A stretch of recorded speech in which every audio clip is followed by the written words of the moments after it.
Maria wiped her hands on her apron and checked her reflection in the kitchen mirror one last time. Tonight was different from her usual quiet evenings cleaning the Wellington mansion. Tonight, the house would be filled with the city's wealthiest. People all dressed in expensive clothes and sparkling jewelry. She had been working for the Wellington family for 3 years now, and charity galas like this one always made her nervous. The sound of cars pulling up the long driveway told her the guests were starting to arrive. Through the kitchen window, she could see luxury vehicles dropping off men in perfect black suits and women in flowing gowns that probably cost more than she made in 6 months. Maria straightened her simple black uniform and took a deep breath. She needed this job. Back home in the Philippines, her 2 children were counting on the money she sent every month. Walking through the service hallway, Maria could hear the chatter and laughter growing louder. The Wellington estate was massive, with rooms that seemed to go on forever. But tonight, everything was happening in the grand ballroom, a room so beautiful it looked like something from a fairy tale. Crystal chandeliers hung from the ceiling like frozen fireworks, casting rainbow patterns on the polished marble floor. As Maria pushed through the swinging doors into the ballroom, the scene took her breath away, just like it did every time. Round tables covered in white silk surrounded a small stage where a professional pianist sat at a gorgeous black piano. The music floated through the air, mixing with the gentle clink of champagne glasses and the rustle of expensive fabric as people moved around the room. Maria had learned to move quietly at these events. She was like a ghost, appearing when someone needed their glass refilled or when empty plates needed to be cleared away. Most of the guests never really looked at her. To them, she was just part of the background, like the furniture or the flowers. Sometimes she wondered what it would be like to be one of them, to wear a beautiful dress and have real conversations, instead of just saying, "Yes, ma'am," and "Right away, sir." The charity tonight was raising money for children's education, which made Maria think of her own kids back home. Her daughter Rosa was 12 and dreamed of becoming a teacher. Her son Carlos was only 8 but already showed talent in music just like Maria once had. She pushed those thoughts away. This wasn't the time for memories. Moving between the tables, Maria noticed the usual groups forming. The older wealthy couples stood near the stage, nodding along to the classical music and discussing business deals between sips of wine.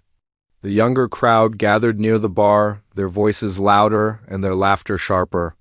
They were the children of the older guests, people who had never worked a day in their lives but acted like they owned the world. Mrs. Wellington, her employer, was easy to spot in her emerald green gown. She was a kind woman who always treated Maria with respect.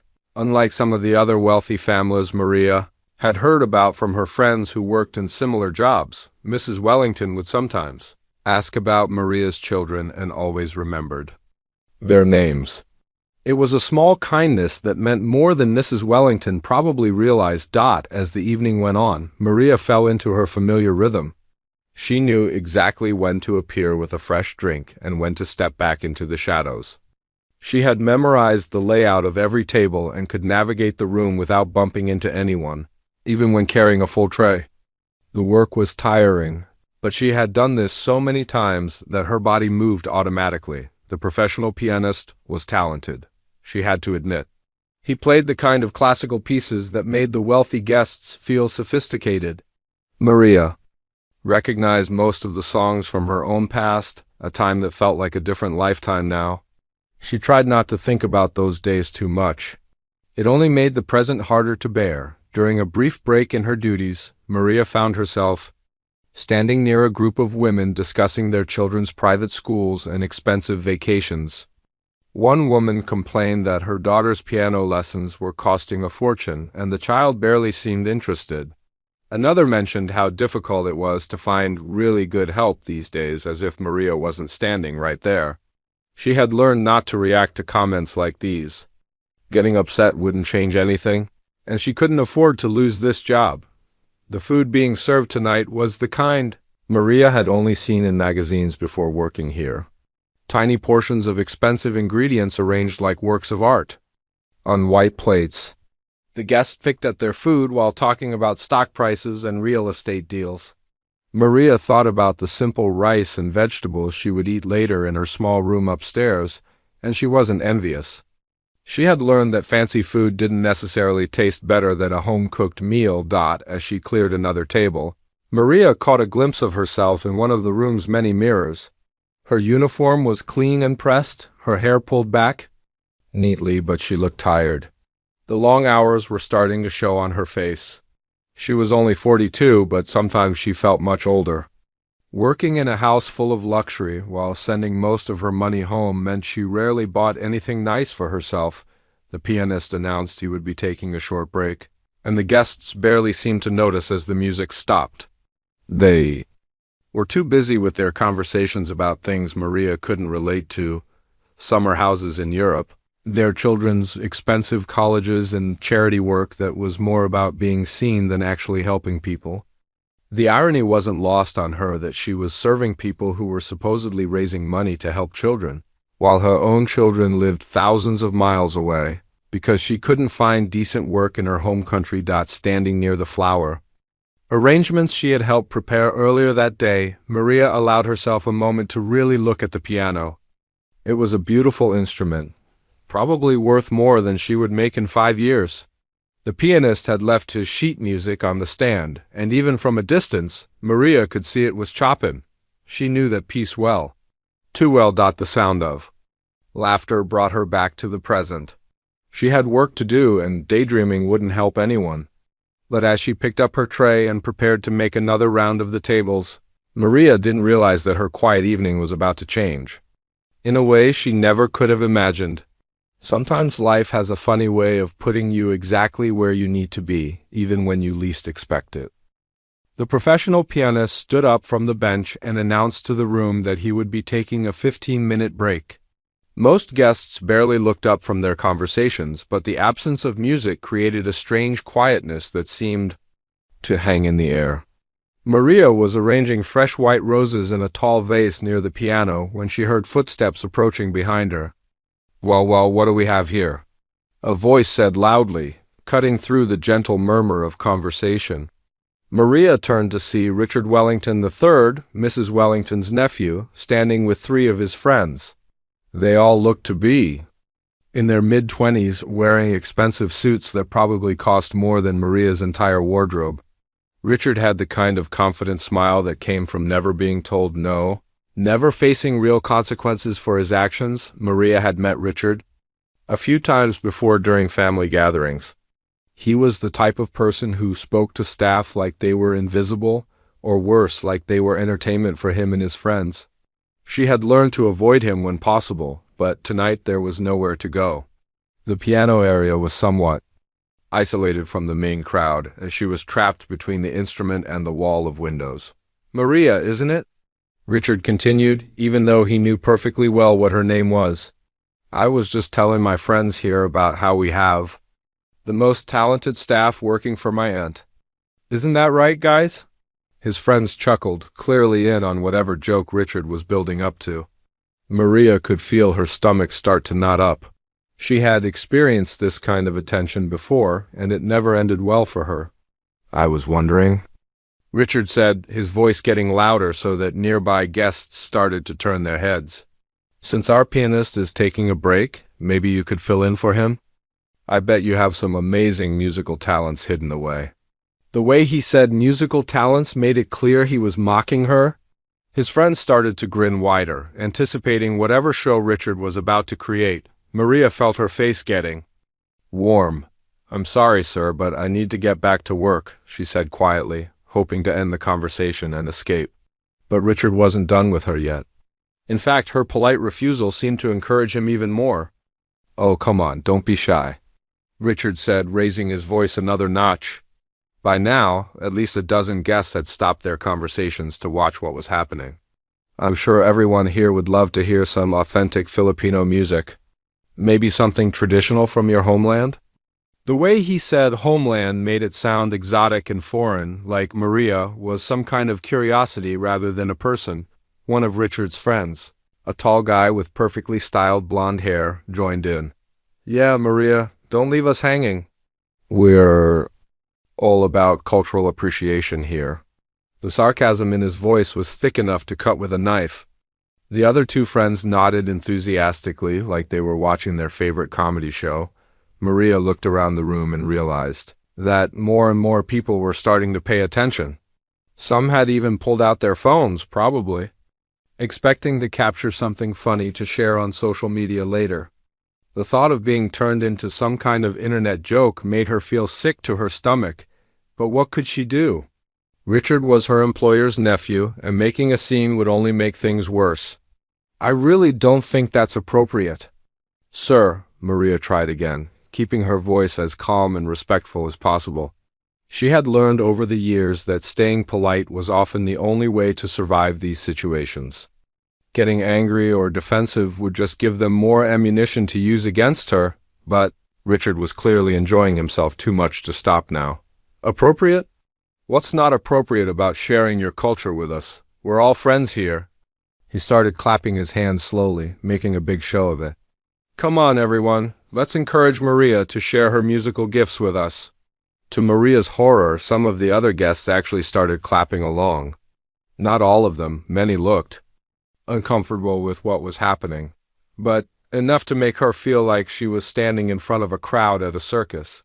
She could see phones being raised higher, people positioning themselves to get the best angle for whatever embarrassing moment they thought was about to happen.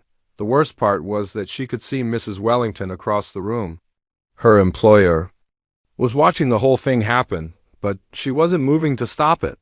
Maria couldn't tell if Mrs. Wellington was afraid to embarrass her own nephew in front of all these important guests, or if she simply didn't care enough about Maria to intervene.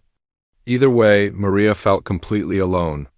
Look at her, she's being modest, said the third friend, a guy with dark hair who was recording everything on his phone. I bet she's actually really talented and just doesn't want to show off. Come on. Maria, we won't judge you if you're not concert-level quality.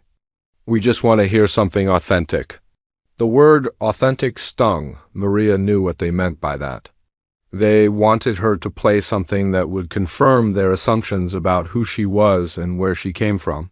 They wanted her to be the stereotype they had in their minds, not the real person she actually was. Richard walked closer to the piano and patted the bench. The stage is all yours, Maria. Don't worry if you only know simple songs. We're not expecting anything too complicated. His friends laughed at this. As if the idea of Maria knowing complex music was hilarious, more guests had gathered around now, forming a loose circle around the piano area. Some looked genuinely curious about what would happen next. Others seemed uncomfortable but weren't willing to speak up and stop what was clearly becoming a cruel spectacle. A few were openly smiling, enjoying the entertainment that Maria's discomfort was providing them. Maria's hands were shaking slightly as she stood there, trying to figure out what to do. She could refuse again and try to walk away, but Richard seemed determined to keep pushing until he got what he wanted. She could play something simple and hope they would lose interest quickly. Or she could do something else entirely, something that none of them were expecting. The room had grown quieter as more people realized something was happening near the piano. Even the conversations at the far tables had died down as guests strained to see what the commotion was about. Maria felt like she was standing under a spotlight, exposed and vulnerable, while dozens of wealthy strangers waited to see her fail or be humiliated for their amusement. She thought about her children back home, about how hard she worked to maintain her dignity in a job that often stripped it away piece by piece. She thought about all the time she had bitten her tongue and smiled politely while being treated like she was less than human. And for the first time in years, something inside her started to shift. Richard wasn't going to let this moment slip away. Maria's polite refusal only seemed to fuel his determination to turn her into the evening's entertainment. He looked around at the growing crowd of onlookers and flashed that same confident smile that had gotten him out of trouble his entire life. Come on, everyone, Richard called out, his voice carrying across the ballroom like he was hosting his own show. Let's give Maria some real encouragement here. He started clapping again, but this time it was slower and more deliberate, the kind of clapping that demanded attention. The sound echoed off the high ceiling, making it impossible for anyone in the room to ignore what was happening. His friends immediately joined in, their claps perfectly timed with Richard's. "Maria! Maria!" They started chanting, turning her name into some kind of sports stadium cheer. The sound made Maria's stomach turn.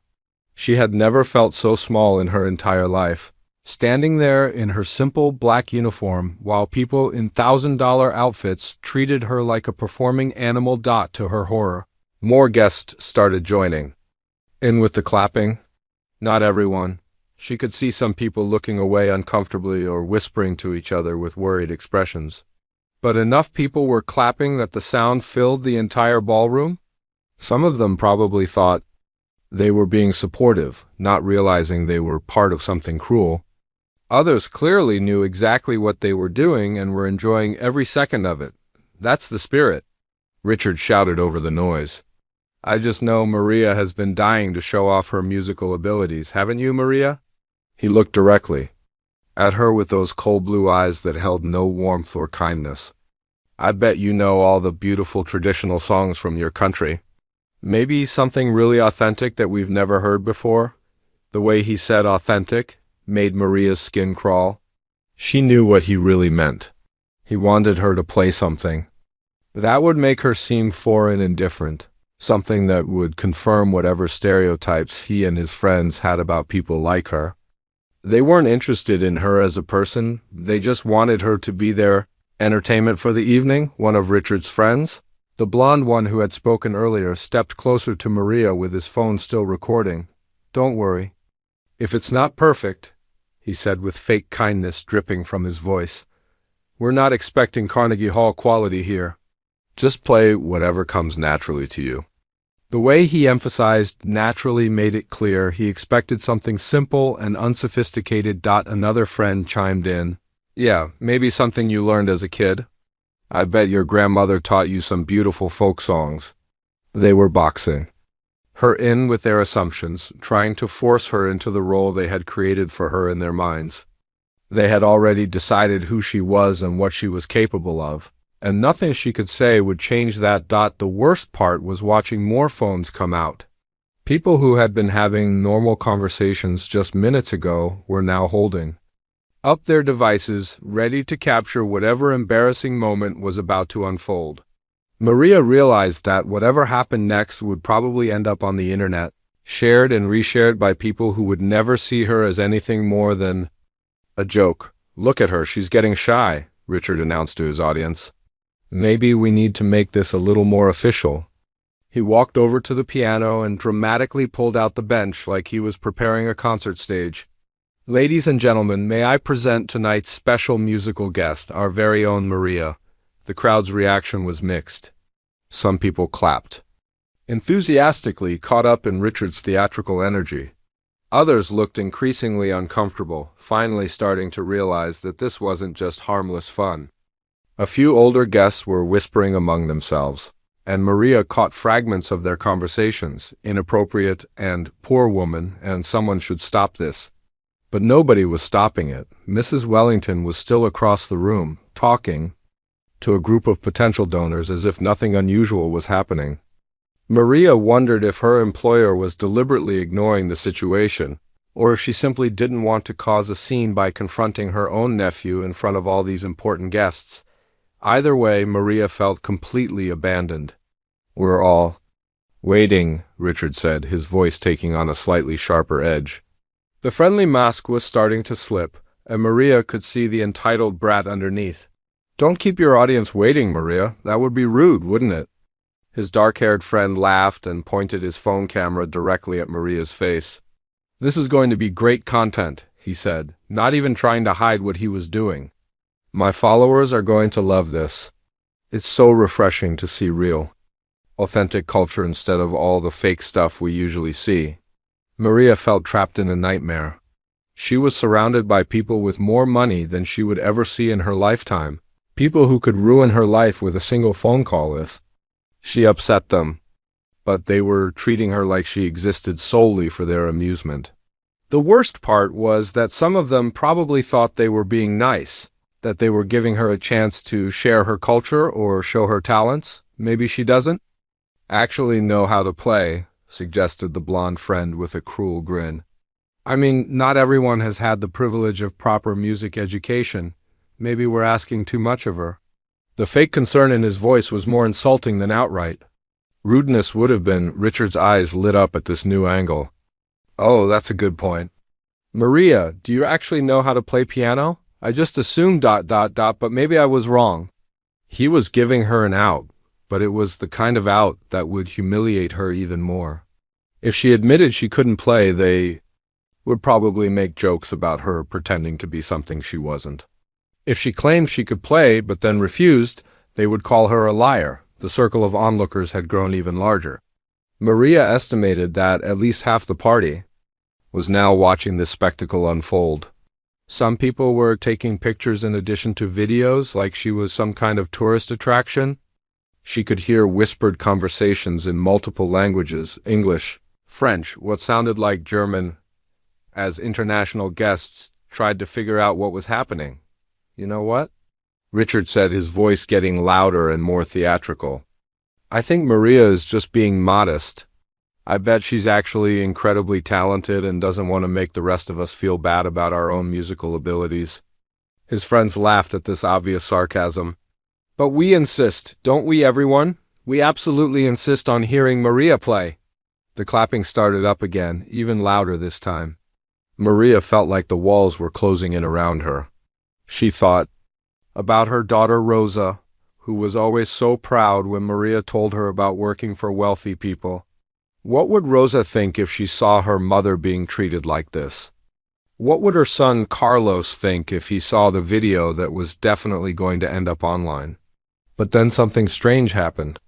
As Maria stood there, feeling smaller and more powerless than she had in years, a different kind of feeling started growing inside her. It wasn't anger exactly, and it wasn't fear anymore. It was something else entirely, something that reminded her of who she used to be before life forced her to become invisible. Something deep inside Maria's chest began to stir, like a sleeping bird suddenly waking up after years of silence. She stood there, surrounded by the sounds of clapping and mocking laughter, but for the first time all evening she wasn't really hearing them anymore.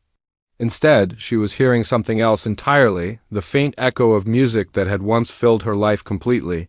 The feeling started small, just a tiny spark of something she had buried so deep she almost forgot it existed. It was the memory of her 22-year-old self, standing on a real stage in Manila, wearing a beautiful blue dress that her mother had saved for months to buy. The memory of hundreds of people clapping not to mock her, but because they had just heard something that moved them. The memory of feeling like she belonged somewhere, like she had a purpose beyond. Just surviving. Maria's eyes slowly moved from Richard's sneering face to the piano behind him. The Steinway sat there like a sleeping giant, its black surface reflecting the crystal chandelier lights above. She had cleaned that piano dozens of times over the past 3 years, carefully dusting each key, polishing the wood until it gleamed. But she had never touched it the way it was meant to be touched. She had never let her fingers remember what they once knew how to do. What's it going to be, Maria? Richard pressed, his voice cutting through her thoughts. Are you going to play? For us, or are you going to keep us waiting all night?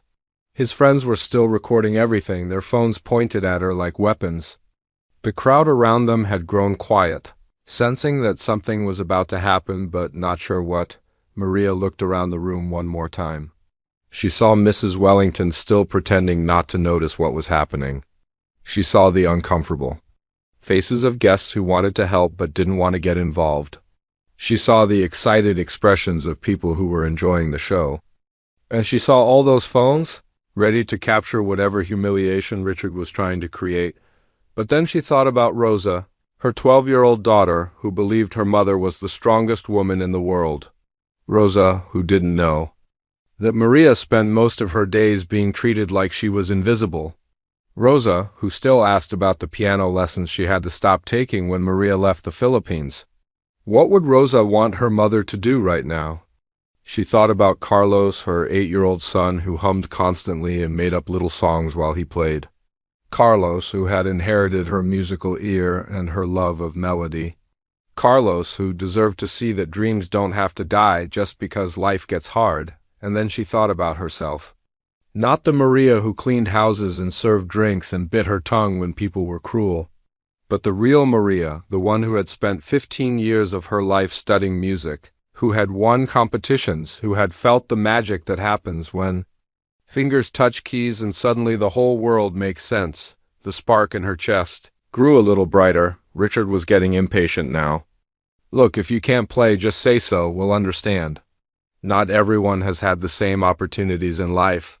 His voice was dripping with false sympathy, and his friends were barely containing their laughter. They thought they had her cornered. Thought they had found the perfect way to humiliate her for their entertainment. Maria took a step toward the piano. Then another step. The crowd seemed to hold its breath, sensing that something had shifted but not understanding what. Richard's confident smirk grew wider. He thought he was finally getting what he wanted. "That's more like it," he said, stepping aside to give her access to the bench. "Don't worry if you're nervous. We're all friends here." The lie in his words was so obvious that even some of his friends looked uncomfortable. Maria reached the piano bench and stood behind it for a moment. Her hands were trembling, but not from fear anymore. They were trembling from something else entirely, anticipation, maybe, or the memory of what they used to be capable of. She ran her fingers along the smooth wood of the bench, feeling its familiar weight and shape. "Any time now," Richard said, his patience wearing thin. "We don't have all night." Behind him, his friends were positioning themselves to get the best camera angles. One of them was already typing on his phone, probably preparing to share whatever embarrassing video they thought they were about to capture. Maria slowly sat down on the bench. The height was wrong, of course. It had been adjusted for the professional pianist who was much taller than her. She reached under the seat and began to adjust it, her movements automatic and practiced. Richard and his friends exchanged glances, surprised that she actually seemed to know what she was doing. As she adjusted the bench, Maria felt something she hadn't felt in years. Her posture changed subtly, her shoulders straightening, her spine finding its natural alignment. Without thinking about it, she was sitting the way she had been taught to sit at a piano, back straight, feet flat on the floor, arms relaxed. But "Ready? Well," Richard said, noticing the change in her demeanor. "Look at that, guys. Maybe Maria actually does know what she's doing." But there was a tiny note of uncertainty in his voice now, like he was starting to realize that this might not go exactly the way he had planned. Maria placed her hands on her knees and closed her eyes. She needed a moment to remember, to reach back through all the years of exhaustion and disappointment and find the part of herself that still knew how to make music. The crowd around her grew quieter, confused by her sudden stillness and focus. In her mind, she could hear her old teacher's voice. "Music is not about the notes, Maria. Music is about the spaces between the notes. Music is about breathing life into silence." She had been 19 when he told her that, and she thought she understood what he meant. Now, at 42, she finally did. Maria opened her eyes and looked at the keyboard. 88 keys, black and white, each one holding infinite possibilities. She had played on keyboards like this thousands of times before, but tonight felt different. Tonight she wasn't playing for judges or audiences or even for herself. Tonight she was playing for every person who had ever been made to feel small, every dreamer who had been forced to give up their dreams, every woman who had been invisible for too long. She lifted her hands and held them over the keys. The room was completely silent now, everyone waiting to see what would happen next. Richard's smirk was still there, but it looked forced now, uncertain. His friends had stopped whispering to each other and were staring at Maria with confused expressions. For a moment that felt like forever, Maria's hands hovered over the keyboard. And then, very slowly, she began to lower them toward the keys. This was it. This was the moment when everything would change, when 3 years of silence would finally be broken, when the real Maria would step out of the shadows and remind the world that she existed. The first note was just seconds away. Maria's fingers touched the keys, and the first note rang out across the ballroom like a bell cutting through silence. It was a single, perfect G, clear and pure and absolutely certain. But it wasn't just any G, it was the opening note of Chopin's Ballade No. 1 in G minor, one of the most technically demanding pieces in the classical piano repertoire. The sound seemed to hang in the air for a moment, and then Maria's left hand joined in with the haunting melody that every serious pianist knows by heart. The room, which had been buzzing with whispered conversations and stifled laughter just seconds before, fell completely silent. It was the kind of silence that happens when something unexpected and beautiful breaks into ordinary life. Richard's confident smirk vanished from his face like someone had just slapped him. His mouth actually fell open a little as he stared at Maria's hands moving across the keys with the fluid grace of someone who had spent years mastering this exact piece. This wasn't what he had expected. This wasn't what any of them had expected. The blonde friend who had been recording everything fumbled with his phone, nearly dropping it in his shock. He had been ready to capture an embarrassing moment, maybe. A few clumsy attempts at Twinkle, Twinkle, Little Star, or some simple folk song. Instead, he was watching a woman in a cleaning uniform play one of the most challenging pieces of classical music ever written. And she was playing it perfectly. As Maria moved into the second phrase of the piece, her years of training came flooding back. Her fingers remembered the exact pressure needed for each note, the subtle timing that made Chopin's music come alive. Her left hand carried the deep, rolling bass line, while her right hand sang out the melody with a clarity that made several people in the crowd catch their breath. The other guests, who had been clapping and laughing just minutes before, now stood frozen, trying to process what they were hearing. Some of them knew enough about classical music to recognize the piece. Others might not have known the name, but they could tell immediately that what they were witnessing was something extraordinary. Maria felt herself disappearing into the music in a way she hadn't experienced in years. The ballroom around her faded away, the crowd of onlookers became invisible, and even Richard's shocked face blurred out of focus. There was only the piano, only the music, only the feeling of coming home to herself after being lost for so long. Her fingers danced across the keys as the piece moved into its more complex sections. Chopin's Ballade No. 1 is not a piece that allows for any mistakes or hesitation. Every note has to be precise, every phrase has to be shaped with perfect musical understanding. It requires not just technical skill, but deep emotional intelligence. The ability to tell a story through sound, and Maria was telling a story. It was the story of a young woman who had dreamed of concert halls and standing ovations. It was the story of a mother who had given up everything to provide for her children.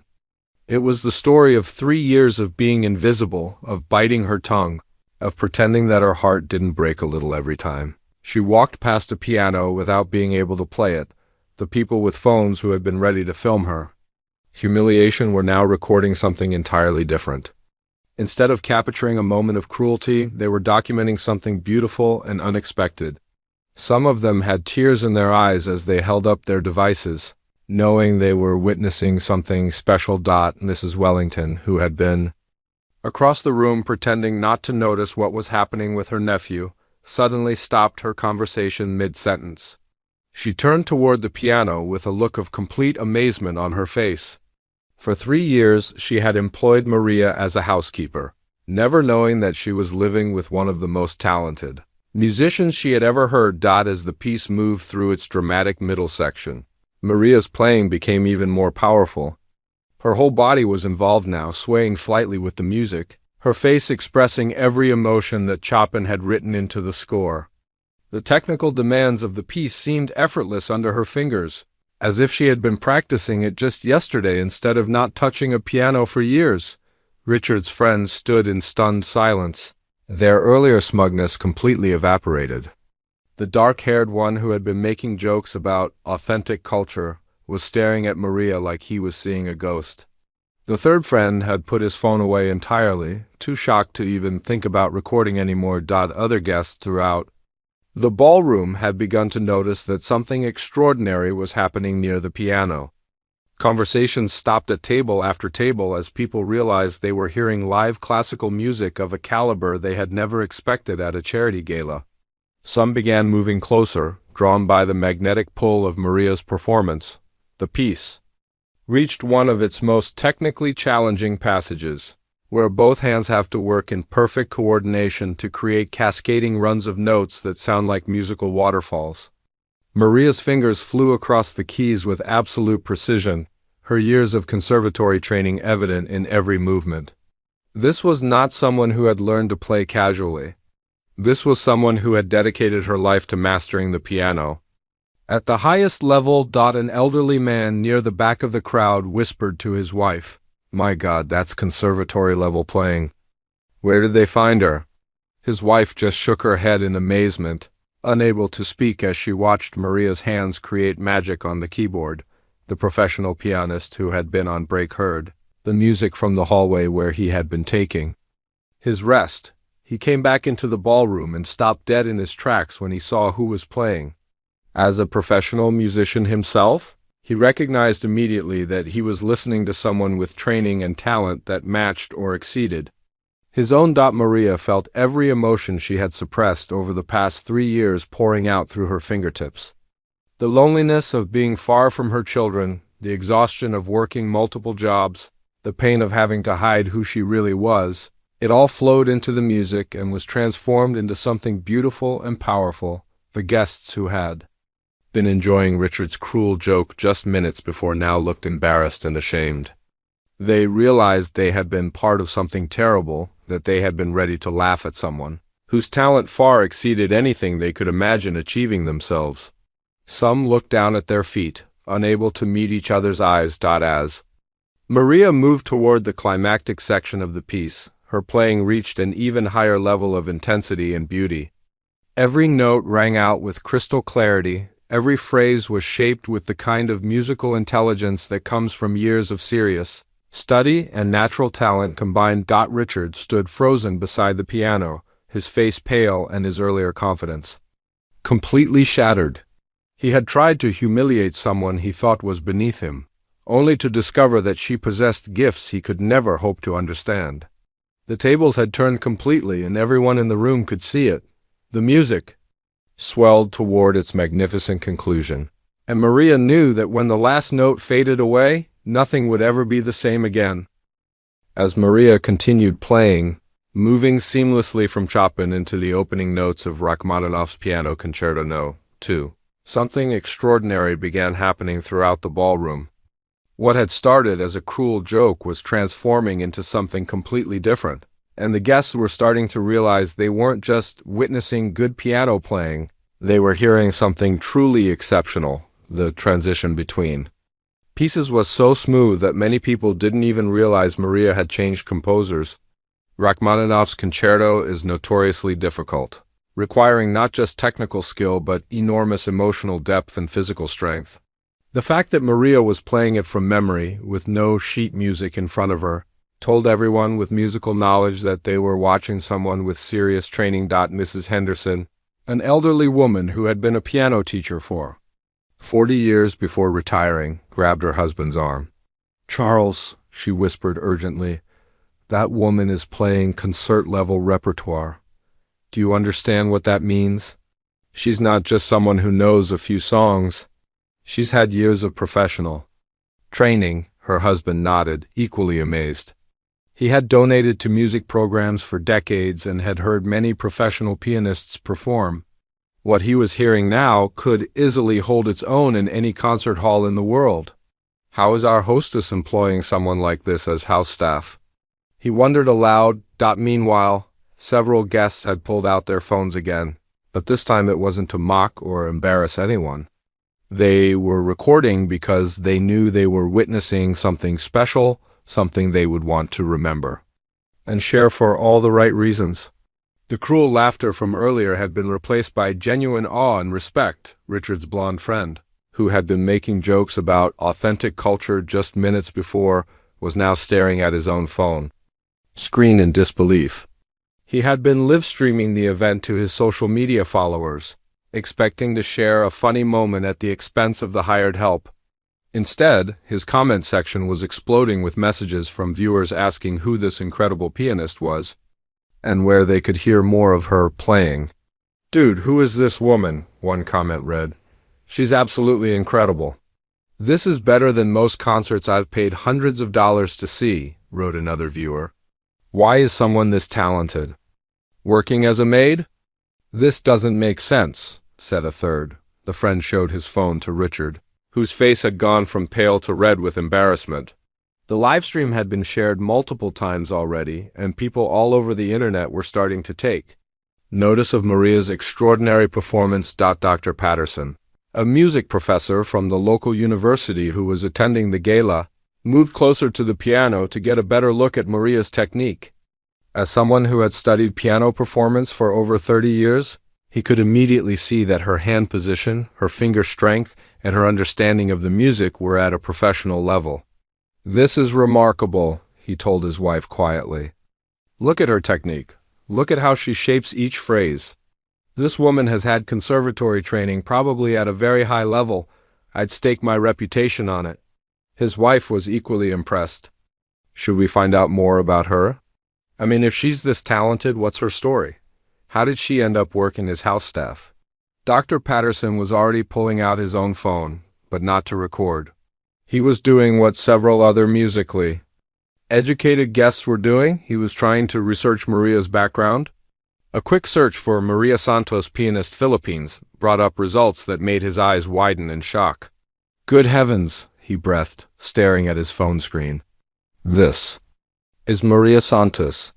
She graduated summa cum laude from the Manila Conservatory of Music. She was a competition winner in her 20s. She performed with the Philippine Philharmonic Orchestra." Word began spreading through the crowd like wildfire. Guests were sharing information they found on their phones, piecing together Maria's incredible background.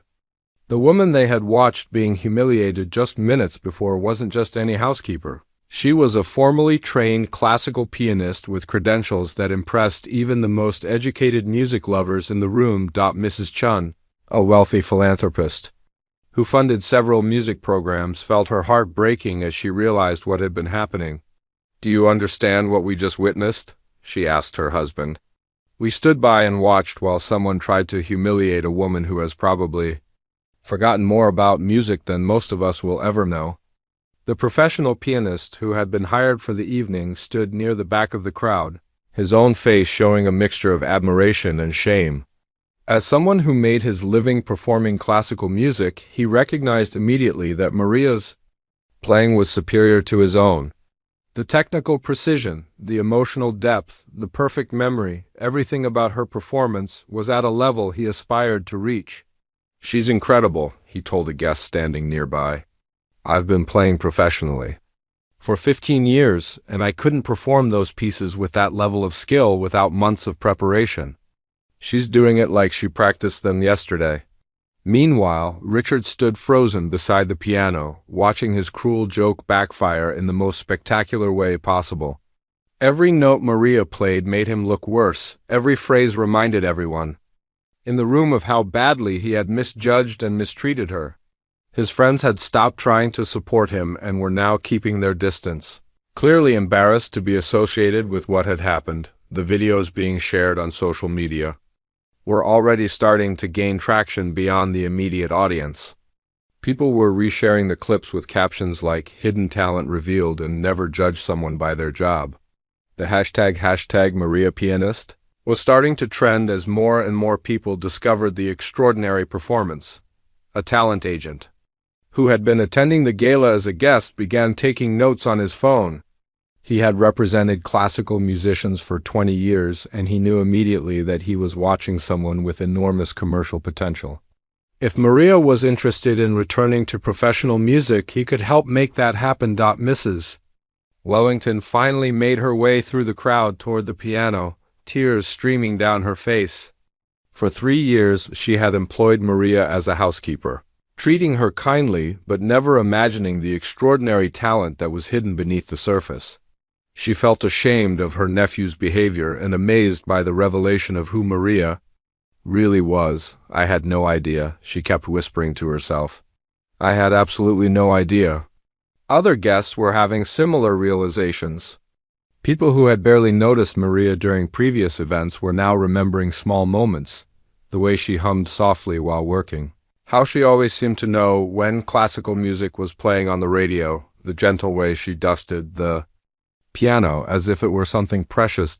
As Maria moved into the most challenging section of the Rachmaninoff piece, requiring both hands to work in perfect coordination while maintaining the emotional intensity of the music, even the guests with no musical training could see they were witnessing something extraordinary.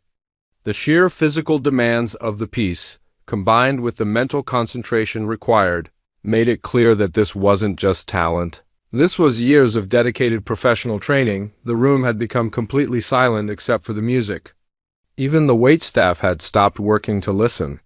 Everyone present understood that they were experiencing something they would remember for the rest of their lives. The moment when a hidden treasure was revealed in the most unexpected circumstances. The final notes of Rachmaninoff's Piano Concerto No. 2 hung in the air like golden threads, each one perfect and clear and full of emotion that seemed to reach into every person's heart. Maria's hands remained on the keys for just a moment longer, as if she couldn't quite believe that the music had ended, that she had actually done what she just did. Then, in the silence that followed, something magical happened. It started with Dr. Patterson, the music professor, who began clapping slowly and deliberately. But this wasn't the mocking clap that Richard had started earlier. This was the kind of reverent applause that happens after hearing something truly extraordinary, the kind that says, "Thank you for sharing your gift with us." Within seconds, Mrs. Henderson joined in, then Mrs. Chun, then the professional pianist who had been hired for the evening. One by one, every single person in that ballroom began to applaud, and the sound grew from a gentle patter to a thunderous roar that seemed to shake the crystal chandelier above. But it wasn't just applause. People were standing up. The elderly couple near the back rose to their feet first, their faces glowing with appreciation for what they had just witnessed. Then the music professor and his wife stood, followed by Mrs. Wellington, who was openly crying now as she clapped for the woman she had employed for 3 years without truly knowing. Within moments, the entire ballroom was on its feet, giving Maria the kind of standing ovation that most professional musicians only dream of receiving. The sound was overwhelming, echoing off the high ceilings and marble walls, filling every corner of the grand room with appreciation and respect. Maria sat at the piano bench, completely overwhelmed by what was happening around her. For the past 10 minutes she had been lost in the music, reconnected with the part of herself she thought was gone forever. But now, facing the reality of what she had just done and how people were responding, she felt tears starting to fall down her cheeks. These weren't tears of sadness or humiliation like she had felt earlier when Richard was taunting her. These were tears of joy, of relief, of finally being seen for who she really was instead of being invisible. For 3 years, she had walked through this same ballroom countless times, cleaning and serving and being ignored. Tonight, for the first time, everyone in the room was looking at her and seeing her. The applause continued for what felt like forever. People weren't just clapping politely and sitting back down like they might after a normal performance. They were cheering, some wiping away tears of their own, others shaking their heads in amazement at what they had just experienced. "Brava!" called out Dr. Patterson, using the traditional classical music term for showing appreciation to a female performer. Absolutely magnificent. His shout seemed to give others permission to be more vocal in their appreciation. "Incredible!" Someone else called out. "Beautiful!" shouted another voice from the crowd.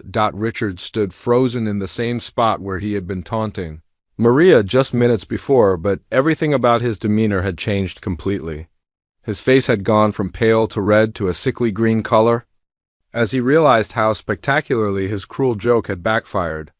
Every clap, every cheer, every tear in the audience was a reminder of how wrong he had been, how badly he had misjudged the woman he thought he could humiliate for entertainment. His friends had moved away from him, clearly embarrassed to be associated with what had happened. The blonde friend who had been recording everything looked down at his phone and saw that his live stream had been shared hundreds of times already, with comments pouring in from around the world praising Maria's incredible performance and criticizing The behavior they had witnessed earlier. Mrs. Wellington made her way through the crowd toward the piano, still clapping and crying at the same time. When she reached Maria, she didn't hesitate. She wrapped her arms around the woman who had been cleaning her house for 3 years and hugged her tightly. "Maria," she said, her voice choked with emotion, "I am so sorry. I had no idea." "How could I not have known? How could I have let this happen?" She pulled back to look at Maria's face, her own eyes red with tears. "You are extraordinary, absolutely extraordinary." The crowd continued applauding as they watched this moment between employer and employee, but it felt different now. Maria wasn't just the help anymore. She was someone special, someone whose talent commanded respect from everyone in the room. Other guests began approaching the piano, waiting their turn to speak with Maria. The music professor pushed through gently, his face full of professional admiration. "Miss Santos," he said formally, "I'm Dr. Patterson from the university. I have to ask, where did you study? Your technique is absolutely flawless." Maria wiped her eyes and tried to compose herself enough to answer. "Manila Conservatory," she said quietly, her voice still shaky from the emotion of the moment. "I graduated 15 years ago?"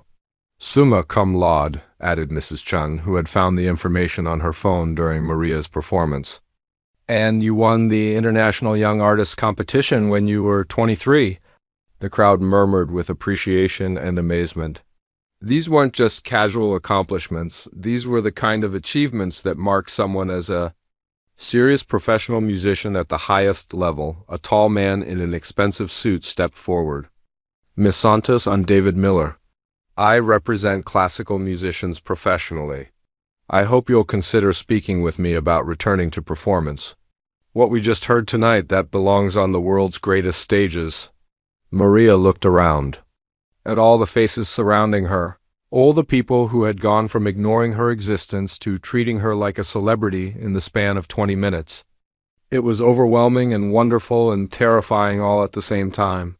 The professional pianist who had been hired for the evening waited respectfully until he could speak with Maria. When his turn came, he simply said, "That was the most beautiful performance I've heard in years." It was an honor to witness it. Coming from another professional musician, this compliment meant everything to Maria. She had been away from the music world for so long that she had started to doubt whether she still had what it took to perform at a high level.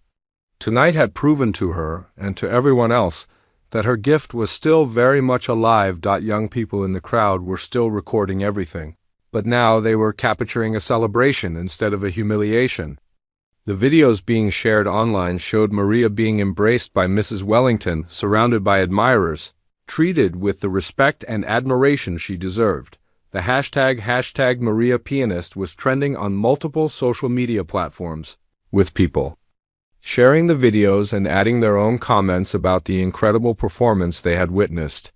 Musicians from around the world were starting to take notice, sharing the clips and expressing their own amazement at Maria's talent. As the applause finally began to die down and people started returning to their conversations, the atmosphere in the ballroom had changed completely. What had started as a typical charity gala had become something unforgettable. A reminder that extraordinary people can be found in the most unexpected places, doing the most ordinary jobs, just waiting for someone to see their true value. Maria remained at the piano, still trying to process everything that had happened, knowing that her life was about to change in ways she couldn't even imagine yet. The videos from that night spread across the internet like wildfire. By the next morning, Maria's performance had been viewed over 1 million times on various social media platforms. People from around the world were sharing the clips with captions like, "This will restore your faith in hidden talents and never judge someone by their job." The story behind the performance made it even more powerful.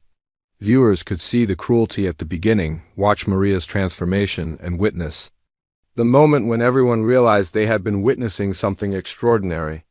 It wasn't just about the music, it was about dignity, respect, and the danger of making assumptions about people based on their circumstances. Within 48 hours, Maria's phone started ringing constantly. Music agents, concert hall managers, Recording studios and interview requests poured in from around the world. The talent agent who had been at the gala, David Miller, became her representative and helped filter through the overwhelming number of opportunities that suddenly appeared. The first major offer came from the Lincoln Center in New York. They wanted Maria to perform as a guest soloist with their orchestra, playing the same Rachmaninoff piece that had stunned the gala audience.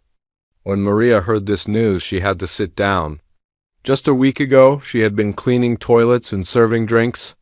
Now, one of the world's most prestigious venues wanted her to perform on their stage, but the most meaningful opportunity came from an unexpected source. Mrs. Henderson, the retired piano teacher who had been at the gala, called Mrs. Wellington with an idea.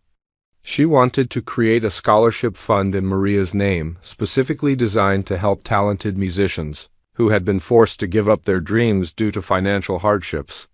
What happened to Maria happens to too many people, Mrs. Henderson explained to Mrs. Wellington over the phone. Talented individuals who could enrich the world with their gifts. But circumstances force them into other work just to survive. We need to change that. Mrs. Wellington loved the idea immediately. Within a month, she had contributed $500,000 to start the Maria Santos Music Scholarship Fund. Other wealthy guests from the gala began contributing as well, many of them motivated by guilt over how they had initially reacted to Maria's situation. Dr. Patterson from the university offered Maria a position as a visiting professor, teaching advanced piano students. "Your technical skill is exceptional," he told her during their meeting. "But what impressed me most was the emotional depth of your playing. That's something that can't be taught? It comes from life experience? Our students need to learn from someone like you." The Philippine Philharmonic Orchestra, which Maria had performed with in her 20s, reached out to invite her back for a special homecoming concert. The news made headlines in the Philippines, where Maria's story had become a source of national pride. She was being celebrated as an example of Filipino talent and resilience. Meanwhile, Richard's life had taken a very different turn. The videos of his cruel behavior had made him infamous on the internet, but not in a good way. His employer, a major investment firm, received hundreds of emails and phone calls from people demanding that they take action against someone who would treat another person so cruelly. Within a week, he was asked to resign from his position. The public humiliation forced Richard to take a hard look at his behavior and his values. He realized that his whole life had been built around feeling superior to others, and that foundation had crumbled completely when Maria revealed her true talents. For the first time in his privileged life, he understood what it felt like to be judged and found lacking. 3 months after the gala, Richard did something that surprised everyone, including himself. He contacted David Miller, Maria's agent, and asked for a meeting with Maria. When they met at a quiet coffee shop, Richard looked like a different person, humbler, more thoughtful, clearly changed by what had happened. "I owe you an apology that goes far beyond just saying I'm sorry," he told Maria, his voice sincere and full of regret. "What I did was cruel and wrong, and it came from a place of arrogance and prejudice that I'm ashamed of. I've spent the last 3 months thinking about the kind of person I was, and I want to be better." Maria listened carefully, studying his face to see if his words were genuine. "Why are you telling me this?" she asked. "Because I want to contribute to your scholarship fund," Richard replied. "I want to help other people in situations like yours, people whose talents might be hidden because of circumstances beyond their control. I can't undo what I did, but maybe I can help prevent others from missing out on opportunities because of people like me." Richard ended up becoming one of the scholarship fund's largest contributors, donating not just money but also his time, helping to identify and support talented musicians who needed assistance. It became his way of making amends, not just to Maria, but to everyone whose potential had been overlooked because of prejudice and assumptions. 6 months after the gala, Maria gave her first major concert performance in over 15 years. The venue was Carnegie Hall in New York, and tickets sold out within hours of going on sale. People who had seen the viral videos wanted to experience her talent in person, while classical music lovers were curious about this woman who had appeared. Seemingly out of nowhere, the night of the concert, Maria stood backstage wearing a beautiful blue gown, not unlike the one her mother had saved to buy her decades earlier. Her children, Rosa and Carlos, had flown in from the Philippines to watch their mother perform on one of the world's most famous stages. They sat in the front row, beaming with pride as they watched their mother walk onto the stage to thunderous applause. The performance was everything the audience hoped for and more. Maria played not just the Rachmaninoff that had made her famous, but also pieces by Chopin, Beethoven, and even a beautiful traditional Filipino composition that brought tears to many eyes. When she finished, the standing ovation lasted for nearly 10 minutes. After the concert, Maria was approached by representatives from major record labels wanting to produce albums of her performances. She signed with a company that specialized in classical music, and her first recording became one of the best-selling classical albums of the year. But perhaps the most satisfying moment came a year after the gala, when Maria opened her own music school in her hometown in the Philippines. The school was funded by the Scholarship Foundation and provided free music education to children from low-income families. Maria wanted to make sure that other talented young people wouldn't have to choose between following their dreams and supporting their families the way she had been forced to do. On opening day, Maria stood in front of her first class of eager young students.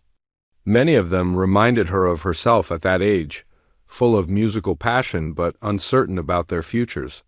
"Music is not a luxury," she told them, repeating words her own teacher had said to her decades earlier. "Music is a necessity. It's how we express what words cannot say, and everyone deserves the chance to find their own musical voice." As she watched her students begin their first lesson, Maria reflected on the strange journey that had brought her to this moment. A night that had started with humiliation and cruelty had somehow transformed into something beautiful and meaningful. She had learned that sometimes the worst moments in our lives can become doorways to the best chapters we never imagined possible, the gala incident had taught. Everyone involved important lessons about dignity, respect, and the danger of judging others, but most importantly, it had reminded the world that extraordinary people are everywhere around us, often hidden in plain sight, just waiting for someone to see their true value and give them a chance to shine.